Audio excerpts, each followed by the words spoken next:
왕이신 나의 하나님, 내가 주를 높이고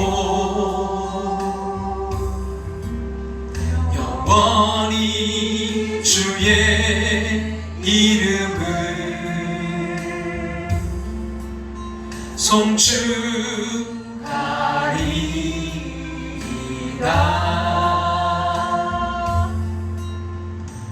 왕이신 나의 하나님,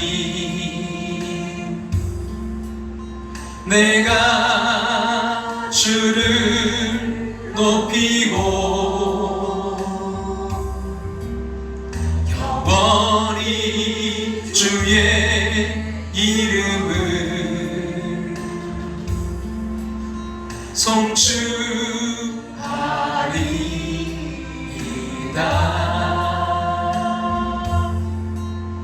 송축하리이다.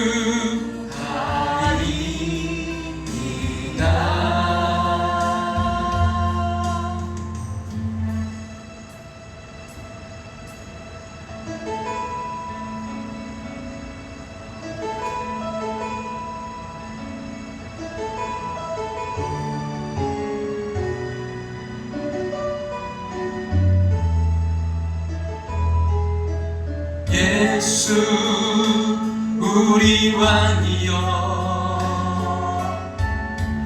이곳에 오소서. 보좌로 주여 임하사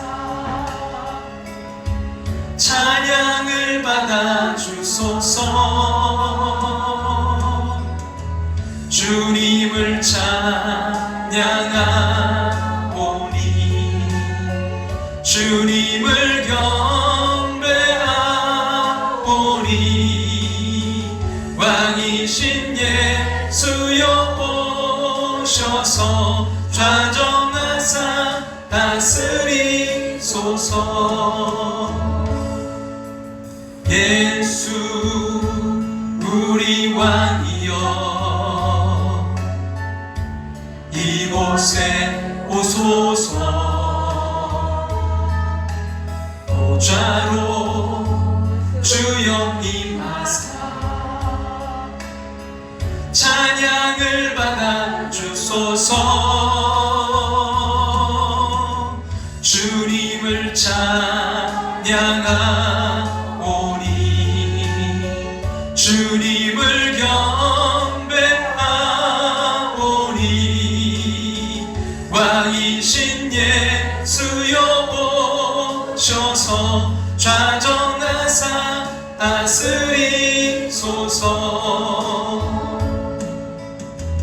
주님을 찬양하오니 주님을 경배하오니 왕이신 예수여 오셔서 좌정하사 다스리소서. 좌정하사 다스리소서. 예수 우리 왕이여, 이곳에 오소서. 보좌로 주여 임하사 찬양을 받아 주소서. 주님을 찬양하오니 주님을 경배하오니 왕이신 예수여 오셔서 좌정하사 다스리소서. 주님을 찬양하오니 주님을 경배하오니 왕이신 예수여 오셔서 좌정하사 다스리소서.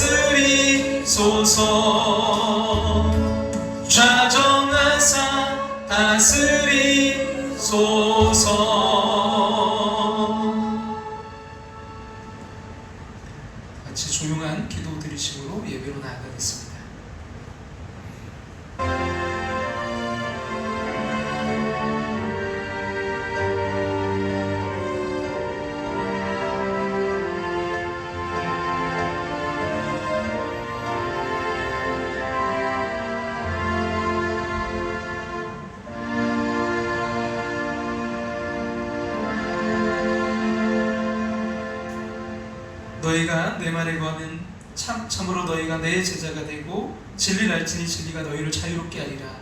우리 주 예수 그리스도로 말미암아 우리에게 승리를 주신 하나님께 감사하노니 그러므로 내 사랑하는 형제들아 견실하며 흔들리지 말고 항상 주의 일에 더욱 힘쓰는 자들이 되라. 아멘.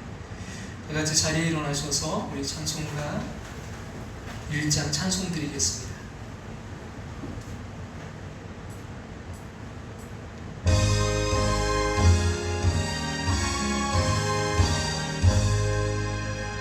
만복의 근원 하나님 온 백성 찬송 드리고 저 천사여 찬송하세 찬송 성부 성자 성령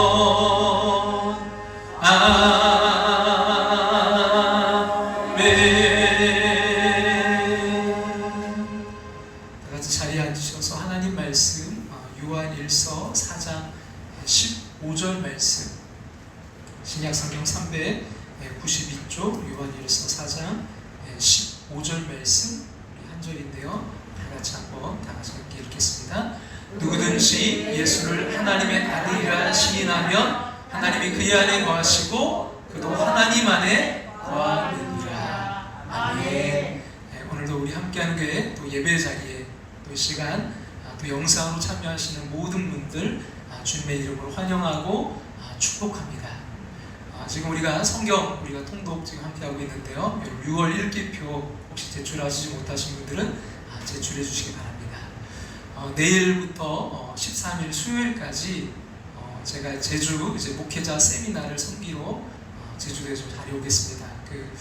두 특별위원회, 남부위원회 비전교회 살리기 특별위원회와 위기대응 특별위원회가 있는데 두 위원회가 함께 주관해서 목회자분들, 특별히 비전교회 목회자분들을 좀 섬기는 그런 세미나가 있습니다. 위해서 기도를 부탁드리고요. 특별히 또 치료와 회복을 위해 기도를 부탁드립니다. 송윤숙 권사님 이번 주가 이제 마지막 항암 치료가 있습니다. 잘 모든 것들이 이루어질 수 있도록 인도해 주시고 또 우리 권사님 또 교회로 이제 오신다고 하는데 여러분 잘 그런 것들이 이루어질 수 있도록 하나님 안에서 건강 회복할 수 있도록 기도를 부탁드립니다. 기도드리겠습니다. 사랑하고 수고하고 무거운 짐진 사람들을 부르신 하나님, 우리를 불러주심에 감사드립니다. 이 시간 마음과 정성 모아 예배합니다.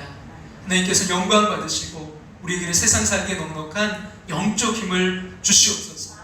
세상은 주님을 알지도 알려하지도 않습니다. 그래서 사람들은 각기 자신이 옳다고 여기는 길로 가고 있습니다. 잘못 가고 있어도 깨닫지 못하며 오히려 당당합니다. 긍휼히 불쌍히 여겨 주시옵소서. 우리가 어지럽고 어이없는 세상에 살지만 말씀대로 살 지혜와 용기를 구합니다. 믿음의 사랑으로 승리케 하여 주시옵소서. 군대 객지 외국에 있는 성도들 주여 함께하여 주시옵소서. 우리 송인순 권사님 이제 하나 마지막 또 치료를 앞두고 있는데 주님 함께하셔서 지금까지 인도하신 그 하나님께서 역사해 주시옵소서. 유월합과 치료의 하나님 함께하여 주시옵소서.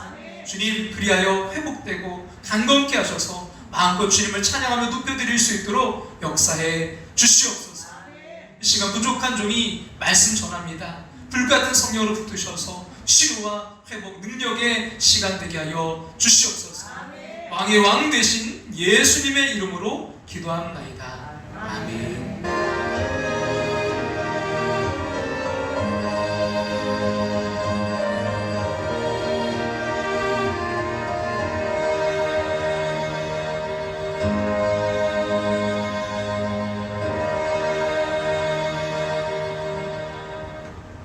지난주일 우리가 이제 매출 감사절을 맞아서 우리가 감사는 인생을 날아오르게 합니다 라는 제목으로 우리가 잠깐 그 별림의 말씀을 좀 나눴는데요. 이런 과거를 감사로 해석하며 또 감사 기도를 통해서 정말 날아올랐던 그 다니엘, 왕권이 바뀌고 정권이 바뀌어도 계속해서 정말 그렇게 그가 날아올릴 수 있었던 비결, 그것은 또한 미래는 하나님께 다 맡기고 감사로 기대하며 또 현재는 감사로 반응해서 그 생활화된 감사로 날아올랐던 우리가 다니엘을 함께 살펴봤는데요. 정말 우리의 인생도 감사가 습관이 되고 감사가 체질이 돼서 날아오르는 인생 되시기를 주님의 이름으로 축원합니다. 자, 오늘 다시 우리 그 이름의 비밀 이제 8번째 시간인데요. 하나님의 아들입니다. 여러분, 신약 성경에서 이 하나님의 아들이라는 예수님의 이름이 49번이나 이제 나오는데요. 그리고 예수님도 자신을 가리켜서 하나님의 아들이라고 이제 소개한 적이 참 많았습니다. 그럼 아들은 누굴 닮죠? 아버지. 뭐 저도 그렇지만 저는 우리 조은갑 집사님 하면 그 하윤이하고 너무나 이제 붕어빵이었던 그런 기억도 있고요. 우리 도준이도 뭐 누구 닮았겠어요? 아빠 닮았죠. 이 붕어빵, 이 자녀들은 부모를 닮게 돼 있잖아요. 여러분, 그 하나님의 아들은요, 하나님의 그 인격과 능력을 그대로 닮으신 분이십니다.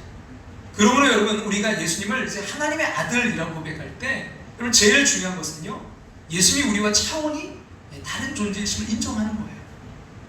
그분이 하나님이심을 인정하는 거예요. 여러분, 오늘날 보면 어떤 논리적, 어떤 이성적 그런 신앙만 가지고 있는 사람들이 참 많아요. 하나님 안 믿는 세상 사람들도 그래서 예수님을 뭐 공자, 맹자, 어떤 석가모니 수준으로 존경합니다. 그래서 성경을 읽을 때도 인간적인 상식으로 받아들일 수 있는 내용만 인정합니다. 그러나 여러분, 예수님은요, 석가모니나 공자처럼 단순히 위대한 성현이 아니십니다. 그분은 단순히 인간 중에 위대한 존재가 아니시고요, 그 어떤 인간과도 비교할 수 없는 하나님 그 자체이십니다. 여러분, 성경은 단순히 그래서 좋은 말들이 담긴 명언집이 아니라 그 인간을 만드신 지혜와 능력이 축약된 살아있는 그 스토리인 것입니다. 그래서 오늘 본문은 이렇게 말씀하고 있잖아요. 같이 한번 요한일서 4장 15절 말씀을 읽겠습니다. 누구든지 예수를 하나님의 아들이라 시인하면 하나님이 그의 안에 거하시고 그도 하나님 안에 거하느니라. 아멘. 여러분, 우리는요, 예수를 위대한 인간이 아니라 하나님의 아들로 고백해야 됩니다. 그리고 우리 인간의 능력과 지혜로 그분을 결코 다 이해할 수가 없습니다. 예수님은 인간의 지성과 한계로 도저히 알 수 없는 초자연적 존재이심을 인정하는 것이 진짜 신앙입니다. 그래서 요한복음 10장 30절에 우리 예수님께서 이렇게 말씀하셨어요. 나와 아버지는 하나이니라. 나와 아버지는 하나이니라. 예수님은 하나님의 아들이라고 할 때 예수님이 곧 하나님이심을 믿는 거예요. 나와 아버지는 하나이시다. 여러분, 하나님의 그 무한하신 능력과 지혜와 성품을요, 예수님도 그대로 가지고 계심을 믿는 것입니다. 예수님이 이 땅에 너무나 이제 겸손한 인간의 그 육체를 입고 오셔서 그런지, 당시 이제 예수님 주변 사람들도 예수님이 하늘과 땅을 다스리신 하나님이시라는 그 사실을 제대로 받아들이지 못했습니다. 그 당시 최강대국인 그 로마 황제나 하다못해서 유대 나라의 이제 왕족으로 오셨다면 아마 사람들이 받아들이기가 쉬웠을지도 모릅니다. 그러나 보잘것없는 유대 나라의 그 나사렛에 평범한 목수의 모습으로 오신 예수님이 하나님의 아들이라고 하시니까 다들 이 말을 100% 수용할 수가 없었습니다. 예수님이 입으신 그 겸손의 옷이 너무 남루해서 그 안에 숨겨진 하나님의 영광을 사람들이 제대로 알아보지 못했습니다. 자꾸 인간적인 눈으로 예수님을 판단하려고 하다 보니까 그 크신 예수님을 너무나 작게 보았습니다. 하지만 우리가 예수님을 하나님의 아들이라고 고백할 때 그분이 하늘 아버지와 하나이신 분이라고 믿는 거예요. 나와 아버지는 하나이니라. 하나님 모든 것을 아시는 전지하신 분이시고요, 모든 것을 하실 수 있는 전능하신 분이십니다. 예수님을 하나님의 아들이라 믿을 때 우리는 그 예수님이 하나님의 전지전능하심을 그대로 갖고 계심을 믿는 거예요. 그분이 우주를 창조하시고 운영하시는 크신 분임을, 우리와 차원이 다르신 분이심을 믿는 것입니다. 그런데 우리는 자꾸 우리의 수준에서 예수님을 생각하니까요, 이해가 잘 안 됩니다. 예수님의 제자들도 그랬어요. 예수님이 그 빈들에서 굶주린 5,000명의 사람들을 보시면서 너희가 이제 먹을 것을 주라고 하셨을 때는요, 본인이 하나님의 아들이시니까 그 5,000명을 다 먹이실 계획과 이제 능력이 있으신데 필립이 툭 나서가지고 5사 20 계산을 해보더니 200데나리온은 있어야 입에 풀칠은 하겠습니다. 인간적인 해결 방법으로 주님을 도와드리려고. 근데 주님은요, 우리의 도움이 필요하신 것이 아니라 우리의 순종이 필요한 거예요. 주님은 그렇게 200데나리온을 가지고 간신히 풀출이나 시켜주시는 분이 아니십니다. 그분은요, 수백만 명이 넘는 사람들에게 광야에서도요, 배불리 먹으실 수 있는 하나님의 아들이셨어요. 그분에게는 능력이 있어요. 근데 우리는 자꾸 그분과 회의하려고 하고 또 하나님을 도우려고 해요. 하나님은요, 우리의 도움이 필요한 게 아니라 우리의 믿음과 순종을 원하십니다. 그럼 나사로가 이제 죽은 지 나흘 만에 예수님이 오시자 그 누이들이 주께서 여기 계셨더라면 나사로가 죽지 아니하였을 것이라고 했습니다. 예수님을 어떤 뛰어난 의사 정도로 봤지, 그런 허중 같은 그런 의사로 봤지 생명의 근원이신 하나님으로 보지 못했던 것입니다. 그런 예수님은요, 아픈 사람을 고쳐주는 의사의 수준을 뛰어넘으신 죽은 자에게 생명을 불어넣으시는 하나님의 아들이셨습니다. 문제를 접근하는 차원이 다르다는 것을 알아야 돼요. 제자들이 예수를 모시고 이제 배를 타고 갈릴리 바다 위를 건너가고 있었습니다. 그 사역에 지치신 예수님이 잠드신 사이에 이제 풍랑이 일어나서 배가 엄청나게 흔들렸어요. 그 평생 어부로 이제 잔뼈가 굵은 그 제자들조차 정말 죽음의 공포를 느낄 정도의 풍랑이 일어났습니다. 그래서 그들은 마침내 자기들이 어떻게 못하니까 예수님을 깨웠어요. 잠에서 깨신 예수님이 이 풍랑을 꾸짖기 전에 먼저 제자들을 꾸짖으셨어요. 그리고 이제 풍랑을 꾸짖으시니까 이 순식간에 그 거친 바다가 잠잠해졌습니다. 여러분, 왜 예수님은 제자들을 꾸짖었을까요? 제자들이 예수님을요, 하나님의 아들로 제대로 믿지 않았기 때문이에요. 예수님이 전지전능하신 하나님의 아들이심을 믿었다면요, 그들은 풍랑에 압도되어 그렇게 두려워하지 않았을 것입니다. 우리도 그렇습니다. 여러분, 우리가 어떤 문제 앞에서 좌절한다면 그래서 우리 주님이 하나님이심을 인정하지 않는 거예요. 하나님의 아들이신 예수님은 그 하나님의 능력을 가졌고요, 동시에 하나님의 지혜를 가지신 분이십니다. 예수님이 회당에서 설교하시면요, 사람들은요, 그의 가르침에 놀랐다고 했습니다. 그 예수님의 가르침이 그 어떤 율법학자와 랍비들의 가르침과 정말 비교도 안 될 만큼 뛰어났기 때문입니다. 누가복음에 보면 예수님이 10대 이제 소년이었을 때도요, 예루살렘 성전에서 학자들과 토론할 때 그 지혜가 상상을 초월할 정도로 뛰어났다고 했습니다. 예수님에게는 하나님의 지혜가 가득 넘쳐 흘렀습니다. 이런 세상에는 참 똑똑한 엘리트들이 얼마나 많은지 몰라요. 이들이 써낸 어떤 철학, 과학, 역사책들 얼마나 이게 방대하고 그 양이 얼마나 많은지 몰라요. 어지간한 사람들은요, 그들이 쓴 책을 이해하기도 참 힘들어요. 근데 예수님 너무나 그 심오한 진리를 너무 쉽게 말씀하셨어요. 우리는 가르치는 것이 이제 좀 어려워 보일수록 실력이 있다고 생각하지만 여러분, 진짜 실력자는요, 어려운 것도 쉽게 풀어서 보여줍니다. 인류가 펴낸 모든 지식 문명의 지혜들이 작은 그 호수라면 예수님의 지혜는 거대한 바다와도 같습니다. 성경은 바로 이 예수님의 지혜가 함축된 책입니다. 그리고 2000년이 지난 지금도요, 성경은 역사상 최고의 베스트셀러입니다. 우리 미니가 그 막내가 와가지고 그러더라고요. 아빠, 베스트셀러가 뭔지 알아? 그래서 뭔데? 그랬더니 성경책! 그것도 몰라? 그럼 모르셨나요? 그리고 2000년이 지나도요, 이 성경책이 가장 베스트셀러입니다. 그리고 다른 책들은요, 우리가 많이 읽어도 2번, 3번 읽으면 그럼 그거 참 읽기가 그런데요, 성경은요, 읽고 또 읽어도 그때마다 새로워요. 우리가 지금 성경통독 마태복음 다시 읽잖아요. 근데 또 새롭더라고요. 여러분, 그렇습니다. 우리는 지혜자신 하나님의 아들이신 예수님께 기도함으로써 그 지혜에 촉촉할 수가 있어요. 같이 야고보서 1장 5절 말씀 다 같이 한번 읽겠습니다. 너희 중에 누구든지 지혜가 부족하거든 모든 사람에게 구히 주시고 꾸짖지 아니하신 하나님께 구하라. 그리하면 주시리라. 어린 나이에 그 바벨론의 포로로 끌려간 다니엘은 바로 이 비밀을 아는 사람이었어요. 변방 그 유다에서 끌려와서 전 세계에서 그 모여든 쟁쟁한 그 엘리트들이 가득한 그 바벨론 군중학교에 이제 입학하게 된 다니엘.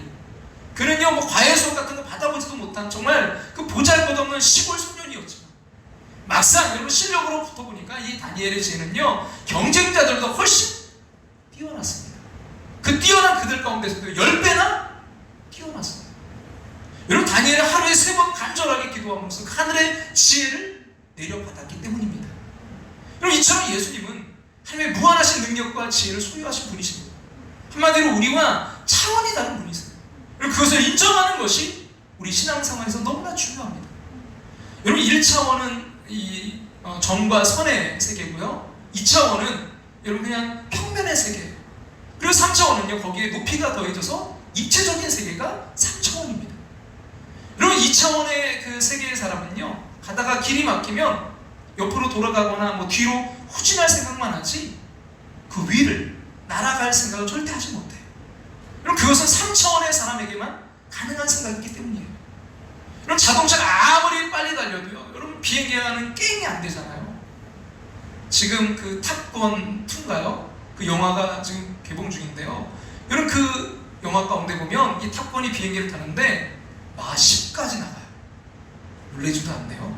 여러분 비행기 마 1이면요 속도를 제가 한번 찾아봤거든요. 1322km로 날아가는 거예요. 마 1이. 우리 자동차요 200km, 300km만 넘어도 굉장한 거잖아요. 1000km 넘는 자동차 보셨어요? 근데 이 비행기는요 지금요 마 10을 넘어서 달려가고 있대요. 여러분 2차원의 세계에서 아무리 노력해도요 이 3차원의 세계에 있는 사람과는요 게임이 되지 않아요. 이건 노력의 문제가 아니라 차원의 문제이기 때문입니다. 하나님은 여러분 3차원 세계에 있는 우리보다 훨씬 높은 차원에 계신 분이십니다. 그렇게 우리는 그분이 세상을 운영하신 그 능력과 지혜를 감히 어림잡을 수도 없어요. 이렇듯 우리가 예수님을 하나님의 아들로 선포할 때 우리 그분이 우리와 차원이 다른 세계에서 움직이시는 것임을 선포하고 인정하는 것입니다. 그래서 여러분 어떤 문제를 놓고 이렇게 힘든 일을 어떻게 할 것인가 여러분 우리가 걱정할 일이 아니에요. 이것이 정말 과연 그분의 뜻인가 아닌가? 이것이 중요할 뿐입니다. 그것이 정말 그분의 뜻이라면 그분은요 반드시 그것을 이루어 가실 줄로 믿습니다. 여러분 우리 앞에 때로 그 홍해 같은 사건이 놓일 수 있어요. 여러분 앞에 그 정말 건너갈 수 없는 홍해 바다가 가로막고 뒤에는 지금 애국의 군대가 죽이겠다고 쫓아오고 있어요. 여러분 인간들이 모여서 막 밤새도록 회의하고 여러분 어떤 뭐 작전을 세우고 연구해도요 절대 하나님이 하신 그 방법은 우리가 생각해낼 수가 없어요. 그 홍해를 가르시고요 그 이스라엘 백성들 모두 건너가게 하시고 그 건너간 후에 바로 뭐예요? 뒤따라 들어오는 애국 군대를 뭐예요? 홍해가 다시 덮임으로 다시 닫힘으로 완전히 수장시켜 버리시는. 여러분 이 작전 이 생각을 누가 할 수 있겠어요? 인간의 상상으로 도저히 생각해낼 수 없는 방법이에요. 만약 인간 누군가가 연구해서 이걸 만약 했다면요 하나님 그 방법 안 하셨을 거예요. 여러분 이 일은요 무한한 능력과 지혜를 가지신 하나님만이 하실 수 있는 일이었습니다. 여러분 우리가 예수님을 하나님의 아들로 고백할 때 여러분 우리는 우리가 감히 상상도 못할 능력을 가지신 분에게 그래서 우리의 인생을 맡겨드리는 것입니다. 얼마나 가슴 벅차고요 여러분 흥분된 일인가요? 예수님이 하나님의 그 아들이심을 믿을 때 여러분 성경 속의 모든 기적이 하나도 의심 없이 그대로 믿어질 것입니다. 그럼 누가복음 5장을 보시면 그 시몬 베드로가 이제 처음 예수님을 만났던 장면이 나오는데요. 정말 이 베드로가 여러분 어부 아닙니까? 근데 밤이 새도록 그물을 던졌지만 그 아무것도 낫지 못해가지고 허탈해하는 그 베드로에게 주님이 찾아오셔서 말씀하셨어요. 뭐라고요? 깊은 데로 가서 그물을 내려 고기를 찾으라. 이때 베드로는요 속으로 욱하는 감정이 아마 치밀어 올랐을 거예요. 그럼 누구나 자기 그 전문 분야를 건드리면요 이게 자존심이 상하는 법입니다. 베드로는 평생 그 갈릴리 바다에서 고기 잡으러 그 뼈가 굳은 아주 프로 어부예요. 어부 중에 어부입니다. 근데 예수님은 첫 보기에도 이게 보니까 뭐 고기 잡으면 거리가 먼 나사렛의 그 목수 출신이잖아요. 딱 봐도 이건 어부가 아닌 거예요. 전문가인 자기가 밤새도록 수고했는데도 안 되는 것을 비전문가인 예수님이 한 수 가르쳐주겠다고 하는데 누가 기분이 좋겠습니까? 그러나 그날 베드로는요 자기의 자존심을 억누르고 말씀에 의지하여 내가 그물을 내리리다 하고 그물을 던졌어요. 그것은 근데 그의 인생을 바꾼 위대한 선택이었습니다. 그물이 찢어지도록 넘치는 고깃대를 보면서 베드로는 부들부들 떨면서 주님 옆에 엎드렸어요. 나하고 동업합시다. 응? 당신이 6하고 내가 4하고 그럼 우리 어마어마한 부자가 될 거예요. 우리 수산업에 정말 대단한 획기적인 일을 이룰 것입니다. 그렇게 했나요? 그 엎드려서 뭐라고 했어요? 주여 나는 죄인이로소이다. 주여 나는 죄인이로소이다. 베드로는요 세계에서 고기를 제일 잘 잡는 사람에게 경의를 표현한 게 아니에요. 상식적으로 그 바다에서 밤새 그물질했는데도 없던 고기떼가 그렇게 순식간에 많아진다는 것은 이건 있을 수가 없는 일이에요. 사람으로서는 불가능한 일이에요. 그가 전문가인 그가 볼 때 이 일은요 인간의 한계를 너무나 잘 알고 있던 그로서는요 할 수 없는 일이었어요. 베드로는 그래서 한 뛰어난 인간을 본 것이 아니라 전능하신 하나님을 만났음을 직감했던 것입니다. 처음에 여러분 자존심을 억누르고 그 그물을 던졌을 때부터 베드로에게는 미약하나마 예수님을 하나님의 아들로 믿는 믿음이 있었습니다. 그리고 그 믿음이 엄청난 이런 축복을 받았어요. 사실 베드로가 굉장히 이렇게 지식적으로 뛰어난 그런 분은 아니잖아요. 우리가 서신서를 좀 읽어봐도 이런 바울의 서신서들 참 얼마나 논리적이고 얼마나 체계적입니까? 여러분 근데 여러분 어떤 빌립이나 그런 사람들도 계산적이고 그렇잖아요. 근데 베드로는 전혀 그렇지 않거든요. 아주 그러나 그가 그렇게 귀하게 수제자로 주님께 쓰임 받을 수 있었던 거. 그럼 그것은 그가 뭐예요? 예수님을 하나님의 아들로 믿었기 때문이에요. 그 믿음. 여러분 예수님은요 따지기 좋아하는 빌립 같은 제자들에게 자신의 이성을 뛰어넘는 그 믿음의 세계로 가자고 도전하십니다. 그래서 요한복음 14장 11절에 빌립에게 이렇게 말씀하셨잖아요. 같이 한번 읽어볼까요? 내가 아버지 안에 거하고 아버지께서 내 안에 계심을 뭐해라? 믿어라. 너 알아봐서 이해해라. 확신해라. 이게 아니라 뭐라고요? 믿으라. 믿으라. 성부 하나님과 성자 예수님이 하나님이심을 이해하려고 하지 말고 믿으라고 하십니다. 믿음은 결단이에요. 내가 논리적으로 이해가 안 된다고 해서 완전히 이해될 때까지 기다리겠다고 해서는 안 돼요. 여러분 세상에서 100% 확신하고 하는 것은요 아무것도 없습니다. 우리가 사실 이 비행기 탈 때 이 비행기가 중력을 이기고 날아오르는 그 비행기 항공 역할 그 논리를 우리가 다 이해해서 그 비행기 타는 거 아니잖아요. 사실 우리가 여러분 못 믿는 것은요 하나님이 부족하셔서가 아니라 우리 생각이 인간의 한계에 갇혀있기 때문입니다. 현대 과학이 이렇게 발달했어도 아직 우리의 그 과학과 지성으로 이해하지 못하는 이런 그런 현상들이 대부분이에요. 그런 인간이 어떻게 하나님을 완전히 다 알고 믿을 수 있겠습니까? 그러니 이제 분석은 그만하시고요. 예수님 말씀에 따라서 그분이 하나님이심을 믿어야 될 때입니다. 여러분 결단할 때입니다. 여러분이 믿기로 결단하면 그때부터 새로운 세계가 열릴 줄로 믿습니다. 참 감사한 것은요. 근데 이런 능력을 가진 예수님이 그 능력을요 함부로 사용하지 않으셨다는 거예요. 이런 잘 나가는 그런 아버지를 둔 그런 까닭에 어릴 때부터 고생도 모르고 자란 재벌 2세, 3세들이 함부로 돈을 쓰고 또 사람들에게 갑질하는 이야기를 우리가 심심치 않게 듣게 되잖아요. 이 역사에 보면요 위대한 재벌 이런 제왕의 아들들이 방탕해서 권력을 함부로 남용하다가 순식간에 나라를 위기에 몰아넣는 경우도 많습니다. 이 땅에서 잘 나가는 아버지를 둔 아들들은요 그 힘을 절제하지 못하고 함부로 부모 찬스를 쓰다가 망하는 경우가 허다합니다.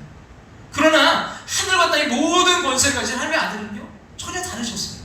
하나님의 아들이신 예수님은 한 번도 자신에게 주어진 엄청난 힘을 자기 자신을 위해 쓰신 적이 없습니다. 지난 몇 년간 여러분 마블사가 만든 그 어벤져스 영화 시리즈가 세계적으로 히트를 냈어요. 정도 토르인가요? 그 영화가 나왔잖아요. 신의 아들이잖아요. 그 번개를 부르고 천둥 번개를 부르고 여러분 하늘을 날아다니고 엄청난 힘으로 탱크 같은 것들을 집어던지고 손에서 불이 나고 다른 차원으로 공간 이동도 하고요. 그 미세먼지처럼 작아지기도 하는 온갖 종류의 능력을 가진 그런 슈퍼 영웅, 슈퍼 히어로들이 나옵니다. 그리고 이제 그들이 다 동원되어야 될 만큼의 그 초자연적인 힘을 가진 악단들과 이제 서로 충돌하는데 지구 곳곳에 남아나는 곳이 없어지고 다 부서지고 난리가 나요. 보니까 영화 속에서 뉴욕은 몇 번이나 황폐화가 됐는지 몰라요. 전 그걸 보면서 실제로 저런 슈퍼 파워를 가지신 예수님께서 어떤 인간에게도 그런 파워 주시지 않는 게 정말 감사하다는 생각을 했어요. 안 그러면 그 힘을 함부로 쓰는 망나니 그 슈퍼 악당들 때문에 세상이 나만하지 않았을 거예요. 그럼 마귀는 예수님에게 그런 식으로 이제 힘을 사용해서 하나님의 아들의 권위를 사람들에게 보여주려고 유혹했습니다. 광야에서 마귀는요, 네가 만일 하나님의 아들이거든 명예에서 이 돌들로 떡덩이가 되게 하라 했습니다. 그게 안 되니까 이제 또 높은 성전 꼭대기로 예수님을 데리고 가서 네가 만약 하나님의 아들이거든 뛰어내리라고 했습니다. 그렇게 하면 수많은 사람들이 진짜 하나님의 아들이구나 하고 감탄하면서 예수님을 왕으로 떠받들지 않겠냐는 거예요. 그러나 예수님은요, 마귀의 유혹에 절대 넘어가지 않으셨어요. 하나님의 아들의 능력은 이미 천군천사가 알고 칭송하고요, 마귀들도 알고 두려워합니다. 굳이 그것을 이 땅에서 휘두르실 필요가 없었습니다. 이런 세계 최고의 무술 고수가요, 꼭 동네 그 불량배를 때려 눕혀야 그 권위가 입증되는 게 아니잖아요. 차원이 높고 차원이 다른 존재는요, 그렇게 함부로 자신의 힘을 휘두르지 않습니다. 예수님은 심지어 자기 목숨을 살리는데도 그 하나님 아들의 초자연적인 힘을 사용하지 않으셨어요. 그럼 마태복음 27장 39절과 40절 말씀 같이 한번 읽어볼까요? 지나가는 자들은 자기 머리를 흔들며 예수를 모욕하여 이르되 성전 얼고 사흘에 짓는 자여, 네가 만일 하나님의 아들이거든 자기를 구원하고 십자가에서 내려오라. 여러분, 예수님 얼마든지 자기 자신을 구원할 수 있는, 천군천사 동원하실 수 있는, 그 십자가 내려오실 수 있는 능력이 있으셨어요. 그냥 말씀 한마디로 로마 그 전 군사들을 다 물리칠 수 있으셨어요. 그러나 예수님이 그들의 말대로 하나님의 아들의 능력으로 십자가에서 내려오셨다면요, 우리는 모두 각자 자기의 죄값을 지고 죽었어야 했을 것입니다. 하나님의 아들 예수님이 우리를 구원하시기 위해 자기 자신을 구원하시는 포기하셨습니다.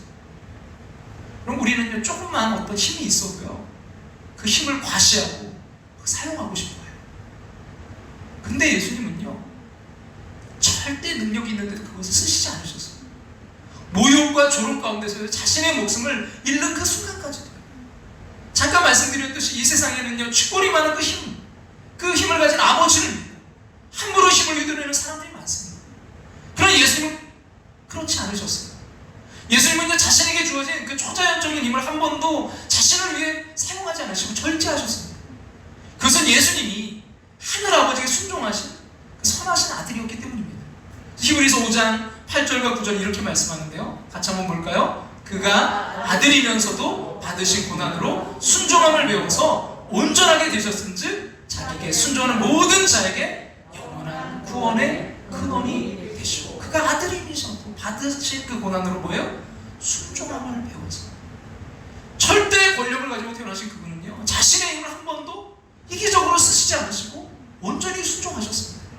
그 순종이 바로 십자가 고난의 길이었어요. 그 순종의 십자가가 우리 모두를 죽음에서 구원한 것입니다. 예수님이 하나님의 아들로서 자신의 힘을 그토록 절제할 수 있었던 것은요, 하나님의 아들이신 그분이 바로 하나님의 아버지의 성품을 가지고 계셨기 때문입니다. 갈라디아서 5장에 언급된 그 성령의 9가지 열매를 보면요, 예수님이 가지셨던 하나님의 성품이 어떤 것인지 우리가 잘 알 수 있는데요, 갈라디아서 5장 22절과 23절 말씀 같이 한번 읽겠습니다. 오직 성령의 열매는 사랑과 희락과 화평과 오래 참음과 자비와 양성과 충성과 온유와 절제니 이 같은 것을 금지할 법이 없느니라. 여러분, 세상에서 가장 참 겁나는 일이 뭐냐면요, 악한 자가 힘을 가지는 거예요. 지금 여러분, 러시아의 푸틴이 정말 대단하더라고요. 지금 몇 번 이 대통령을 하고 있는지 몰라요. 또 한 번 총리했다가 계속 뒤에서 조정하고 지금 대통령 됐고요. 앞으로 하면요, 2036년까지인가요? 80 몇 세까지도 할 수 있대요. 근데 그가 가진 힘이 얼마나 대단하냐면요, 여러분, 그 유럽에서 만약에 그 나토에서 이제 도우로 만약에 그 군인들을 파견하면요, 자기가 뭐 하겠대요? 핵미사일 쏘겠다는 거예요. 핵무기 사용하겠다는 거예요. 가지고 있는 힘이 어마어마한 거예요. 여러분, 무차별 총기 난사 사건이 얼마나 무섭습니까? 반대로 세상에서 가장 축복된 일은요, 선하고 지혜로우신 분이 절대 능력을 갖는 거예요. 예수님이 바로 그런 분이셨습니다. 하나님의 아들의 그 절대 능력은요, 사랑과 희락과 화평과 오래 참음과 자비와 양성과 충성과 온유와 절제라는 그 하나님의 성품에 통제됩니다. 그것이 얼마나 감사한 일인가요? 그래서 예수님이 이 땅에서 하나님의 아들로서 초자연적인 힘을 사용하실 때는요, 모두 앞에서 언급된 그 하나님의 성품에 따른 사랑과 성김을 위해서였어요. 병자들을 치유하시고, 죽은 과부의 아들을 살려내시고요, 굶주린 자들을 먹이시고요, 귀신 들린 자에게서 그 귀신을 쫓아내는 그런 기적들을 가만히 한번 살펴보세요. 자기 힘을 과시하기 위한 기적은요, 단 한 번도 없었어요. 여러분, 그 물 위를 걷는 것도요, 여러분 한번 생각해 보세요. 그 로마 그 군인들, 또 그 믿지 않는 그 사람들 다 모아놓고 예수님이 한번 그 물 위를 걸어보세요. 어떻게 될까요? 대단한 거잖아요. 근데 뭐예요? 제자들만 있을 때. 예, 자기의 그 능력을 과시한 적이 없어요. 여러분, 모두 그 절망 속에는 사람들의 그 고통을 덜어주고 소망을 불어 넣어주는 그런 기적이었어요. 하나님의 아들 예수님은요, 하나님의 성품을, 하나님의 능력을 선하게 사용하셨어요. 그리고 우리에게도 그것을 배우라고 하셨습니다. 그래서 뭐라고 말씀해요? 나는 온유하고 겸손하니 내게 배우라. 근데 여러분, 예수님이 이렇게 가지셨던 그 성품의, 하나님의 성품의 하이라이트는요, 사랑이었어요. 하나님은 사랑이시라 했는데 예수님의 그 인생이 바로 하나님의 그 사랑을 우리에게 100% 풀어주신 것이었습니다. 왜 예수님이 그 힘이 있으셨는데 그걸 왜 절제하고 오직 하나에 초점을 맞추셨냐면요, 우리를 구원하기 위한 거였어요. 그 사랑 때문에. 여러분, 요한복음 3장 16절 말씀 이렇게 말씀합니다. 하나님이 세상을 이처럼 사랑하사 독생자를 주셨으니 이는 그를 믿는 자마다 멸망하지 않고 영생을 얻게 하려 하심이라. 여러분, 사랑은 상식을 초월하고 논리를 초월합니다. 사랑하면요, 어떤 값비싼 대가로도 치릅니다. 독생자란 말, 여러분, 그 말 그대로 하나밖에 없는 외동아들이에요. 하나님 그 귀하기 위한 하나님의 아들을 우리 같은 죄인들을 구원하시기 위해 내어놓으셨어요. 근데 여러분, 이 트레이드, 어떤 선수들, 여러분 그 트레이너가 있잖아요. 그래서 뭐 이렇게 바꿔주기도 하고, 여러분, 근데 이 트레이드가 얼마나 비상식적인가 하면요, 여러분 기업들도 하잖아요. 여러분, 마치 정말 그 삼성 같은 대기업을요, 통째로 넘겨주고 아주 그냥 동네 그 시골의 작은 그냥 구멍가게 하나 살렸다는 것과 마찬가지예요. 근데 여러분, 이보다 더 말도 안 되는 희생을요, 하나님이 하셨어요. 죄인된 우리를 위해 그 귀하신 하나님의 아들 예수 그리스도를 십자가에 돌아가시게 한 거예요. 우리가, 여러분, 내가 귀중한 존재에서 하나님이 우리를 사랑하신 게 아닙니다. 하나님이 우리를 사랑하셨기에 우리가 귀중한 존재가 된 거예요. 사랑의 무게는요, 그 사랑을 위해 얼마나 값을 치를 수 있느냐가 결정합니다. 여러분, 여기에 있는 이 볼펜을 제가 1,000원 주고 샀다면 이 볼펜은요 1,000원짜리인 거예요. 여러분, 예수님의 생명을 바쳐서 나를 사셨으면요, 나는 예수님만큼의 가치가 있는 거예요. 예수님짜리인 거예요. 여러분, 우리는 하나님의 아들에게 생명을 주신 만큼 귀한 존재인 줄로 믿습니다. 근데 여러분, 죄는요 그냥 없어지는 게 아니에요. 누군가가 그 죄값을 치러야 됩니다. 또 아무나 죄값을 치를 수 있는 게 아니에요. 죄값을 치르려면 자신은요 아무 죄 없는 존재여야 됩니다. 동시에 그 죄값을 치르는 자는 아무도 모두가 반론도 제기하지 못할 만큼 아주 고귀한 자여야 돼요. 그래서 하나님은요, 우리의 죄값을 죄 없으신 그 하나님의 아들의 생명으로 치르신 것입니다.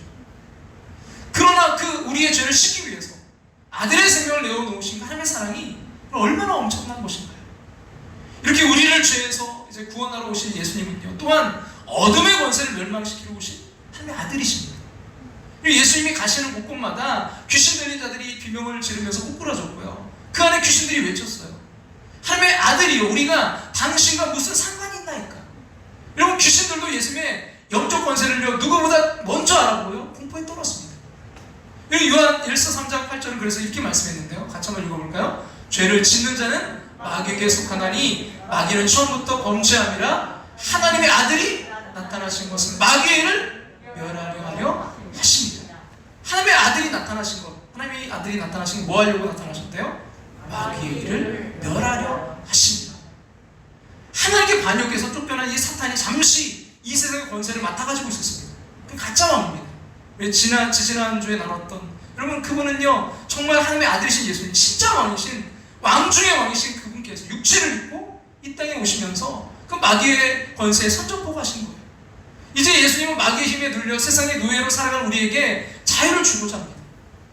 주님이 광야에서 마귀를 물리칠 때 우리의 평강을 위해 싸우신 거예요.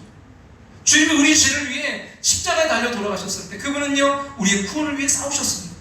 주님이 하늘로 가시면서 우리에게 성령을 보내셨을 때 그분은요 우리의 인생을 위해 싸우셨습니다. 그럼 예수님 하나님의 아들로 믿을 때 우리 그분이 인간 이상의 존재의심을 믿는 거예요. 여러분, 인간은 인간을 구원할 수 없습니다. 죄인이 죄인을 구원할 수 없습니다. 여러분, 그래서 인간을 구원하기 위해서는요 인간 이상의 존재 하나님이셔야 합니다. 그 인간의 육체를 입고 오신 그 하나님의 아들 예수님이 바로 그런 분이셨습니다. 성경 속의 이야기는 우리가 하나님을 위해 싸우는 것이 아니라 주님이 우리를 위해 싸워주시는 이야기입니다. 그리고 전지전능하신 하나님의 아들이 우리를 위해 싸워주심을 알 때 우리는요 강하고 담대할 수 있고요 평안할 수 있습니다.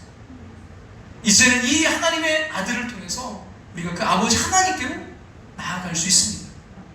요한복음 14장 6절 말씀 같이 한번 앞에 보시고 읽어볼까요? 예수께서 이르시되 내가 곧 길이요 진리요 생명이니 나로 말미암지 않고는 아버지께로 올 자가 없느니라. 여러분 이 말씀 영어로 보면 제가 좀 읽어드리고 싶은데 제 발음이 너무나 토속적이라 여러분 그것보다 한번 여러분이 보시고요. 여기 보면 중요한 단어가 있는데 뭐냐면 way, NIV 성경에 보니까 way 뭐예요? 길, 또 단어 true, 진리, 그리고 life 뭐예요? 생명. 근데 이 세 가지 이 명사인데 그 앞에 중요한 하나가 다 공통되게 붙어 있어요. 그게 뭐예요? 정관사 the way, the true, the life. 그래서 이게 뭐냐면 절대 고유 명사가 되었다는 거예요. 바로 그 길, 바로 그 진리, 바로 그 생명. 그러니까 여러분 I am the way 하면요 내가 절대적 길이다. 나 외에 뭐예요? 다른 길이 없다. 내가 유일한 길이다 하는 뜻이에요. 그리고 예수님만이 하나님께로 가는 유일한 길입니다. 여러분 우리가 좀 다리의 개념을 좀 생각해보면 이해할 수가 쉬울 것 같은데요. 그리고 인간의 죄로 인해서 거룩한 하나님과 죄인된 인간 사이에는요 엄청난 간극이 벌어졌어요. 그래서 이것을 이제 연결하는 그런 길, 다리가 필요합니다. 예수님 말씀하신 길이란 그 죄인인 인간이 하나님께 이르는 길이에요. 우리 어떤 선행으로도 여러분 하나님께 갈 수 없어요. 우리는 하나님의 아들 예수 그리스도 십자가 보혈을 통해서만 하나님과 화목할 수 있고요. 그분을 믿을 때만 하나님께 갈 수 있습니다. 예수 또한 하나님이 우리에게 오시는 길이기도 하세요. 그럼 모든 하나님의 축복과 능력이 다 길 대신 그 예수님을 통해서 옵니다. 우리가 예수님의 이름으로 기도할 때, 여러분 예수님의 이름을 높일 때 하나님께서 우리에게 능력과 사랑으로 오시는 줄로 믿습니다. 그리고 예수님이 놓아주신 이 하나님과 우리를 잇는 길은요 예수님의 그 십자가 죽음을 토대로 이루어진 것입니다. 그리고 십자가로 인해서 하나님과 우리 사이의 길이 열렸고 우리에게 영원한 생명이 주어진 줄로 믿습니다. 그래서 주님이 뭐라고 해요? 나로 말미암지 않고는 아버지께로 올 자가 없느니라. 예수님 모르는 많은 이들은 세상에 이렇게 많은 종교가 있는데 왜 기독교만 그 구원으로 가는 길이라고 그렇게 주장하는가? 너무 독선적이지 않는가? 정상 산에 오를 때 보면 가는 길이 한결만 어떻게 있을 수 있느냐면서 반문할 수도 있지만요 안타깝게도 할 수 없어요. 이게 정답이에요. 저의 컴퓨터에 접속하는 비밀번호는 딱 하나뿐입니다. 하나님께로 가는 길은 딱 하나. 정답은 오직 예수 그리스도뿐입니다. 그 19세기 중반에 이제 남북전쟁이 끝난 지 얼마 안 되어서 미국 워싱턴 백악관에 이제 대통령 집무실 밖에 그 링컨 대통령을 만나러 온 수많은 사람들이 늘 기다리고 있었어요. 그럼 그때까지만 해도 요즘처럼 컴퓨터나 어떤 전화 이런 걸로 사전 예약을 할 수도 없고요. 신상 조회하는 그런 시스템이 없었어요. 그래서 그냥 아침 일찍 대통령 만나기 위해서 오면 이제 순서대로 검사하고 정말 무기 같은 거 총 같은 거 없나 다 검사하고 확인해서 이제 사람들이 매일 아침 와서 하는 게 뭐냐면 일찍 와서 이름을 그냥 써놓고 하염없이 기다려야만 했습니다. 물론 정부 고위 관료들이나 또 대통령과 친분이 있는 사람들 어떻게 해서든지 좀 빨리 대통령을 만날 수 있었겠지만 대부분의 사람들은 그냥 종일 대책 없이 그냥 기다리다가 이제 업무 시간이 끝나면 그냥 집으로 돌아가야만 했습니다. 그날도 이제 나이든 참정부인 한 사람이 링컨을 이제 만나러 와서 대통령 만나고 싶어서 기다렸지만 기다리는 사람이 너무 많아 만나지 못하고 있었어요. 그래서 자기가 이제 참정부인으로서 이렇게 했는데 너무 이제 그 생활이 어려우니까 좀 추천서를 좀 써달라고 원하고 싶어서 왔는데 만날 수가 없는 거예요. 근데 보니까 한 귀여운 꼬마 아이가 그것도 모르고 대기실 이것저것을 뛰어다니고 있는 거예요. 청강직축 아이예요. 그래서 기다리면 지친 사람들이 귀찮은 듯 얘가 뛰어다니니까 짜증난 표정으로 그 아이를 외면했습니다. 근데 이 군인은 마치 자기 집에 있는 그 막내 아들과 이제 비슷한 또래 이 아이가 너무 귀여워서 함께 이제 놀아주기도 하고 옛날 얘기 이 얘기 저 얘기를 나누기도 했어요. 이제 그러고 있는데 저쪽 창구에서 대통령 비서관이 나오더니 자 오늘의 업무 시간이 끝났습니다. 대통령 각하는 방문객들을 더 이상 만나실 수 없습니다. 다들 돌아가 주시기 바랍니다. 하는 이제 기다리던 사람들이 한숨을 쉬면서 이제 주섬주섬 옷을 챙겨 이제 홀을 빠져나갔습니다. 이 군인도 이제 기가 팍 죽어서 아이에게 이제 작별 인사를 하고 나가려고 하는데, 이 아이가 아저씨 저 따라오세요. 제가 대통령 각하 만나게 해드릴게요. 그럼 손을 잡고 막 끄는 게 아니겠습니까? 군인이 너무 기가 차서 얘야 네가 어떻게 한데 이미 이 아이는요 그 군인의 손을 잡고 사무실 문으로 달려가고 있었어요. 근데 놀랍게도요 사무실 문 앞에 있던 그 무서운 비서관들과 경호원들이 마치 홍해바다 쫙 갈라진 것처럼 그 아이를 보고는요 웃으면서 길을 비켜주는 거예요. 그리고 대통령실 집무실이 문이 열리는 순간에 그 검은 수염에 링컨 대통령이 보이자 이 아이가 크게 소리 질렀어요. 아빠! 이 아저씨 좀 만나주세요. 이따가 우리 이 아저씨하고 같이 저녁 식사해요. 그 아이가 바로 링컨 대통령이 너무나 사랑하는 아들 테드였어요. 하나님의 아들 예수님은요 우리가 저 높은 하늘 아버지 그 임재 앞으로 바로 갈 수 있도록 다이렉트로 연결해주는 다리가 되십니다. 우리가 하나님의 아들 예수님의 이름으로 기도할 때, 아들의 이름으로 기도할 때 기적의 응답을 주시겠다 약속하셨어요. 여러분 요한복음 14장 13절 말씀 같이 한번 읽어볼까요? 너희가 내 이름으로 무엇을 구하든지 내가 행하리니 이는 아버지로 하여금, 누구로 하여금요? 아버지로 하여금, 누구로 말미암아요? 아들로 말미암아 영광을 받으시게 하려 하느니라. 여러분 하나님의 아들 예수 그리스도, 그 이름은 기적의 이름이요 능력의 이름인 것입니다. 우리가 그 옛날 갈릴리의 그 호숫가의 베드로처럼 우리의 자존심을 버리고 우리와 차원이 다르신 하나님의 아들의 이름을 의지하고 순종하면요 오늘도 우리는 기적을 체험할 줄로 믿습니다. 하나님의 아들 예수 그리스도, 그것은 구원받은 우리 하나님의 자녀들이 여러분 이 땅에 살면서 언제든지 붙잡을 수 있는 하나님의 이름이에요. 오늘 여러분 그 이름 붙잡고 일어나 승리하는 여러분과 제가 되기를 주님의 이름으로, 하나님의 아들이신 주님의 이름으로 축원합니다. 우리 오늘 말씀을 생각하면서 우리 예수의 이름으로 우리 같이 찬양 드리면서 나아가길 원합니다.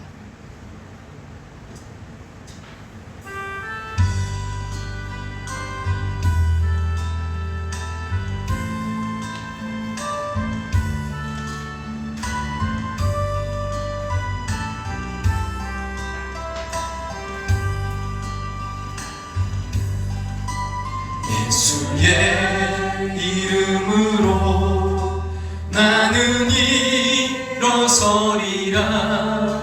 주가 주신 능력으로 나는 일어서리라. 원수가 날 향해 와도 쓰러지지 않으리. 주가 주신 능력으로, 주가 주신 능력, 하나님의 아들이신 주가 주신 능력으로 일어서리. 하나님의 아들이신 예수의 이름으로 나는 일어서리라. 주가 주신 능력으로 나는 일어서리라. 원수가 날 향해 와도 쓰러지지 않으리. 주가 주신 능력으로, 주가 주신 능력으로, 주가 주신 능력으로 일어서리. 주가 주신 능력으로, 주가 주신 능력으로, 주가 주신 능력으로 일어서리.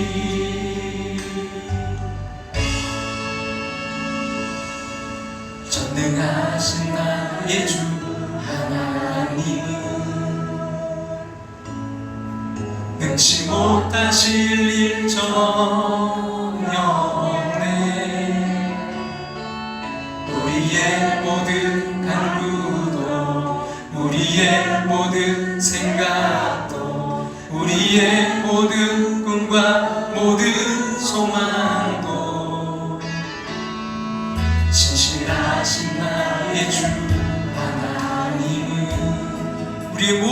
바꾸실 수 있네. 우리의 모든 괴로움 바꿀 수 있네.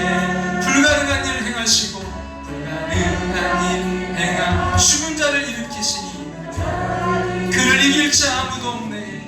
그를 이길 자 아무도 없네. 하나님의 아들이신 주의 말씀 의지하여 의지하여 깊은 곳에 금을 던져 오늘 그가 놀라운 일을 이루시는구나. 주의 말씀 의지하여 믿음으로 금을 던져 믿는 자에게 능치 못함 없네. 자에게 능치 못함 없네.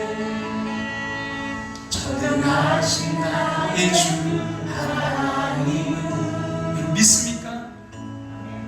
능치 못하실 일 전혀 없네.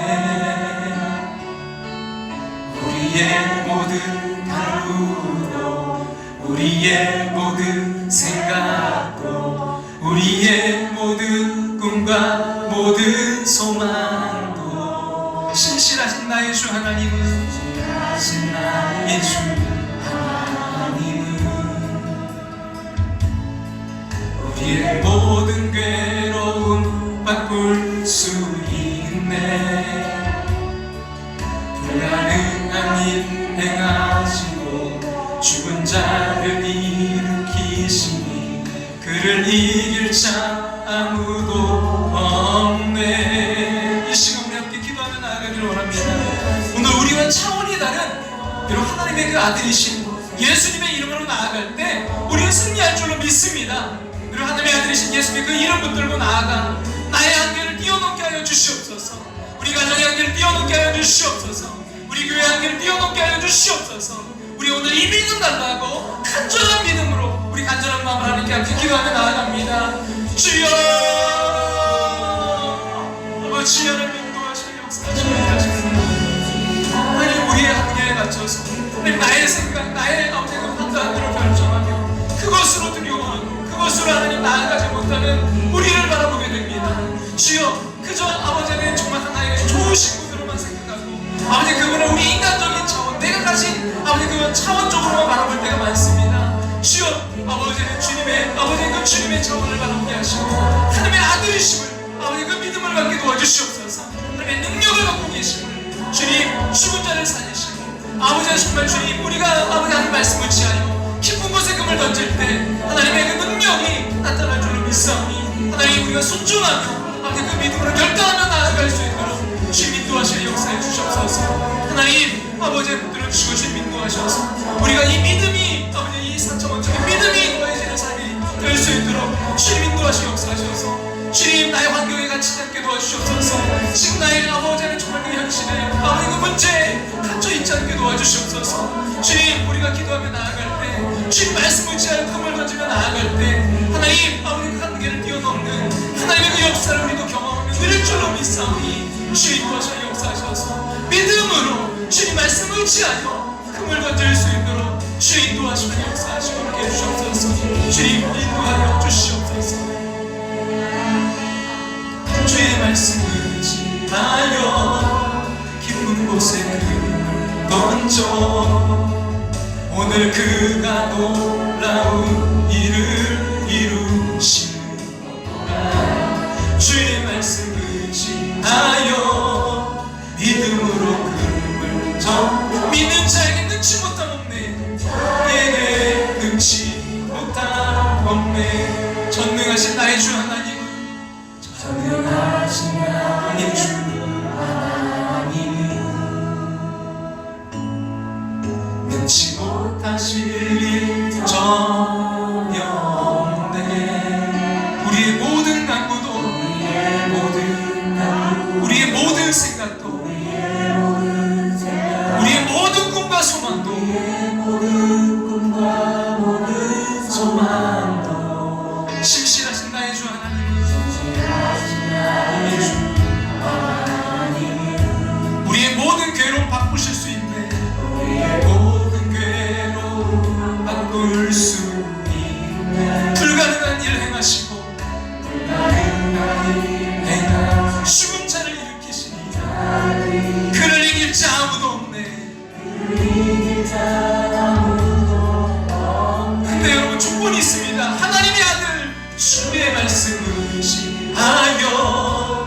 깊은 곳에 금을 던져 오늘 그가 놀라운 일을 이루시는구나. 주의 말씀 의지하여 믿음으로 금을 던져 믿는 자에게 능치 못하옵네.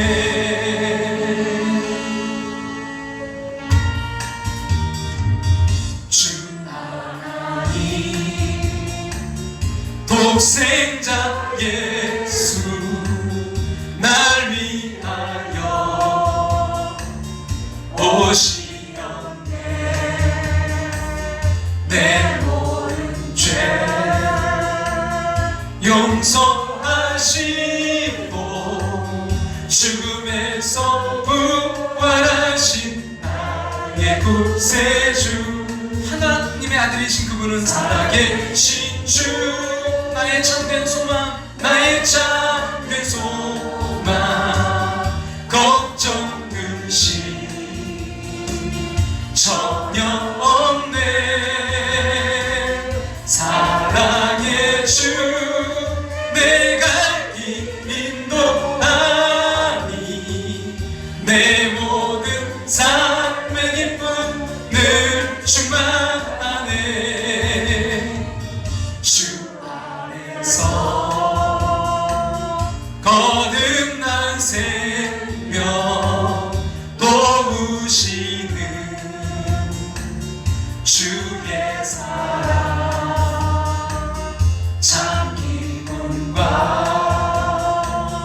관심 가지고 예수님의 도우심을 믿으며 우리 다같이 일어나 찬양해 드릴까요? 살아계신 주 살아계신 주 나의 참된 소망 걱정 근심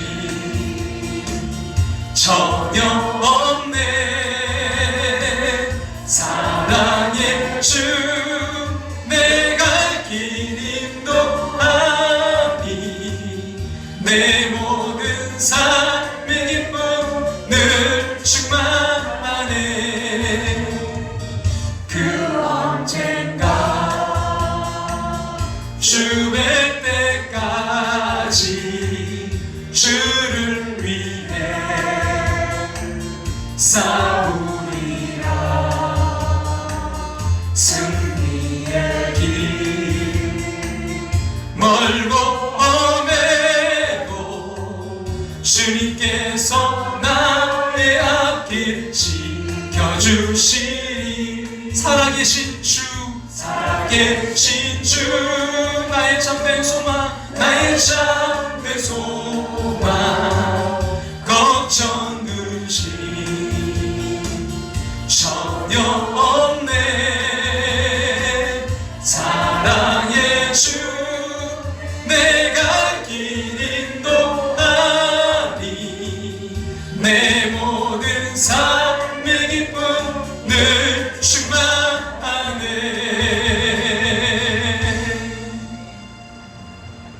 하나님의 아들이신 주님의 은혜를 감사드립니다. 하늘과 땅의 모든 것을 가지신 그 하나님의 아들 예수 그리스도 나와 차원이 다르신 주님을 있는 그대로 인정하게 하여 주시옵소서. 우리의 믿음이 너무나 이성적이고 너무나 인간적인 차원에 갇혀 있었던 것을 회개합니다. 주님 나의 한계에 갇혀 있음을 회개합니다. 오늘 우리가 차원이 다르신 주님을 인정하는 4차원적인 믿음으로 승리하게 도와 주시옵소서. 우리의 한계를 뛰어넘는 그 역사를 주님 하나님의 아들 예수님의 이름으로 경험케 하여 주시옵소서. 지금은 우리를 죄에서 구원하신 예수 그리스도의 그 크신 은혜와 하나밖에 없는 독생자를 우리를 사랑하사 이 땅에 보내시는 그 크신 사랑하심과 오늘도 우리 안에 살아 역사하시며 감화교통 충만하심으로 함께 하시는 성령 하나님의 인도하심을 통해 깊은 곳에 금을 던지며 주님 말씀 의지하여 깊은 곳에 금을 던지며 나아가는 당신의 사랑하는 백성들 위해 이제로부터 영원토록 함께 하시기를 축원하옵나이다.